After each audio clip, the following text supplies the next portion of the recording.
We also were interested in just the simple things like what does it mean to have a fixed permanent exhibition and temporary exhibition. I don't know how many of you have gone to a museum with this big signpost which says, "We are sorry, but we haven't renovated our exhibitions for the last 20 years. Excuse us while we renovate." What does that mean to show an exhibition that is 20 years old? The museum is more about the people who institute it than about the collections they exhibit. I think those temporalities are far more complex. For instance, the fact that the imperial collection may aim for a kind of completeness and universality implies that it tries to put the empire in an exceptional position, right? A position that justifies its dominant status versus traditional societies. As archaeologists, you have to realize that we are not studying the past. We're certainly not studying in the past, we're studying the present. Archaeology is the study of the present, and then you have to specify what kind of present, and that gets him into one of his most remarkable concepts, I find, which is material memory. When we debate museum temporalities, we question not only practices of curating, but the museum as such. We are faced with a number of questions. Mainly, of course, how do you select these works? Which works are going to be selected? Who's going to be doing the selection? What do we mean by masterpiece? What is a masterpiece? Okay, masterpiece, Meisterstück, Meisterstück, chef d'œuvre, capolavoro, obra maestra. We've got the word in each language. That we've got. The meanings have changed over time and also within linguistic confines, but there are three main meanings which are accepted. First of all, it's a test piece. What we now think of as a masterpiece within our museums isn't necessarily the masterpiece for the 16th and 17th centuries, which could be a lock, which could be a table, which could be... It's the piece of work which you submit to your guild in order to become a master within your profession. I think the crux of the matter is how far can we say that masterpieces identify with canon? Which thus means that we need to examine the importance of the canon when we're looking at 19th century museum culture and actually in contemporary museum culture. Over recent decades, the argument about the canon, about its formation and its use, and even its right to exist has been fierce, particularly in literary studies, but also in art history studies and in other branches.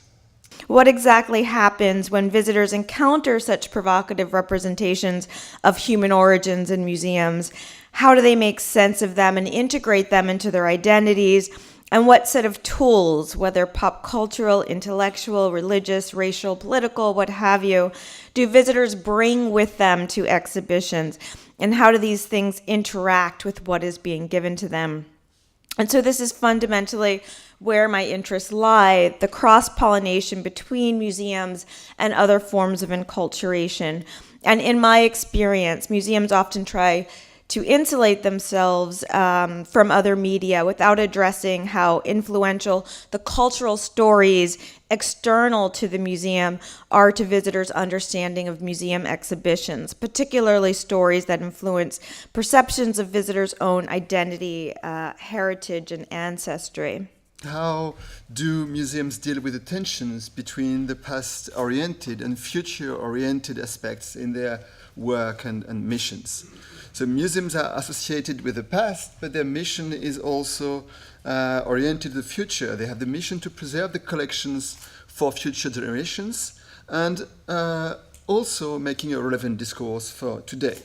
The anthropology of the past and the present attracts attention to the multiplicity of forms of presence of the past in our contemporary world.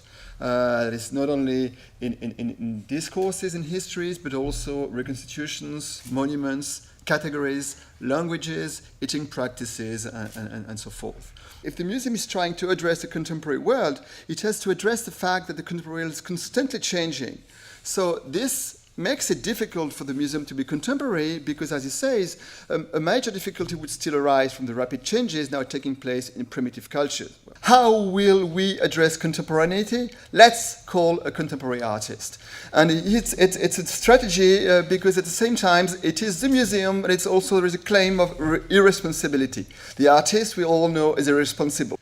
How do you conserve a concept that is embedded in the material fabric of objects?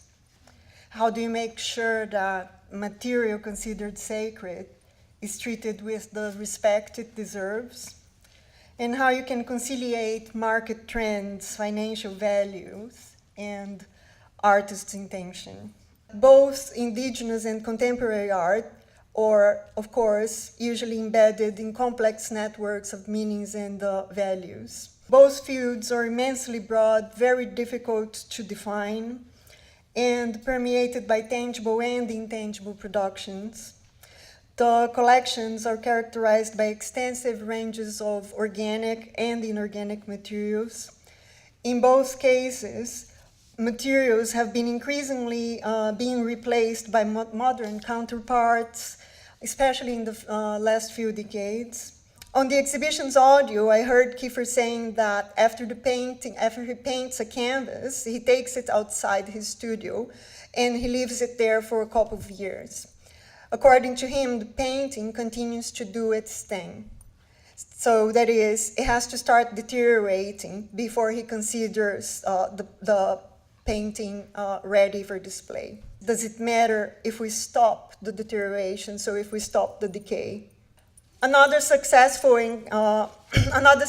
approach museums have found, as already suggested here, relates to the use of replicas, and more recently 3D scanning, imaging, and printing. Another example this time, Ai Weiwei. In the background, you can see him dropping some Neolithic pots of about 3,000 years of age.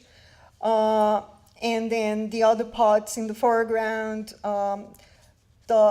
also 3,000-year-old pots that he painted with industrial paint. In the same room there is Coca-Cola, and also From Dust to Dust, in which he went to extremes and actually crushed a collection of Neolithic vases and then put them in clear glass containers in a shelf. Perhaps he is alluding to contemporary values of authenticity and even asking collectors or museum visitors what is more valuable, so the antiquity or the hand of a contemporary artist like him. When you enter the museum, you have all these objects containing bird parts, feathers, but also beaks, and some of them with a very long history, because the royal cabinets that are the source of the anthropology collections of France contained a lot of objects coming from South America, North America, or Polynesia, that have a lot of feathers in the objects. So there's a lot of problems for the curators to preserve the colors of these feathers and to think about the materiality of these feathers. If there was a Holocaust museum in Washington, there should be a museum of the history of Polish Jews in Poland. But the last thing that Poland needed was a Holocaust museum because, in a sense, the entire country was already a Holocaust museum. Can the history of Polish Jews be saved from ethnography, and can history be purged of memory? That's the first set of questions that I'd like to explore. The second is, if you will, the value of process over matter. And I say that because, in large measure, all of East European Jewish culture has, at least in the popular imagination, been reduced to Fiddler on the Roof, to shtetl. And the last has to do with the approach that we've used in creating the core exhibition, which I would call a theater of history. And this really speaks to the convergence of two strands in the history of museums. One is the strand that comes from the history of collecting, that leads to cabinets of curiosity, that then leads to the systematic museum. But the other is a history of exhibition that develops from World's Fairs that also lead to the formation of museums, the Chicago World's Fair and the Field Museum being a classic example. And if you will, the first strand is very much in the vein of preservation, which is what we've been hearing about largely today, and material culture. But the second, in fact, is about experimentation and is, by its very nature, about exhibition and about performance. This is what the Warsaw Ghetto looked like after the Germans suppressed the Warsaw Ghetto Uprising in 1943. And so literally, the museum is created on the rubble. There are no historic buildings. We didn't start with a collection, but we started with was the story. And it's the story that really is the inspiration for the exhibition. It's the exhibition that sits at the heart of the museum. This is not the way museums normally think about themselves, or this is not the usual history of museums. Often museums start from a collection, and then you have the museum. Here, you have first of all the story, then the plan for the exhibition, then the establishment of the museum, then the architecture, and then the completing of the project. So it's a museum that was created from the inside out and created from the story.